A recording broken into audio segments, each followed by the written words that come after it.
Once upon a time, in a quiet town where time seemed to walk instead of run, there lived an old clockmaker named Eli. His shop was small and hidden beneath ivy and dust, tucked between a bookstore and a bakery. He rarely spoke, but everyone in town knew of his hands, how they could mend even the most stubborn of clocks with delicate patience. What no one knew, though, was that Eli hadn't built a new clock in 37 years. Not since her. Eli would sit at his workbench, tools lined in perfect order, and watch the gears spin round in their little cages. But his mind often drifted to the sound of her laughter echoing through the workshop, to the warmth of her fingers handing him tiny springs. She had been the one who dreamed of a clock that didn't count hours, but memories. A clock, she used to say, where each tick reminds you of a moment you never want to forget. Eli thought it was foolish then. Now it was the only thing he wanted to build.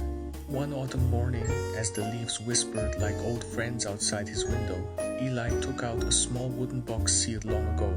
Inside were sketches drawn by her hand, blue ink, soft lines, and hopeful arrows. A memory clock that daily began. He carved and soldered, etched and whispered to every gear.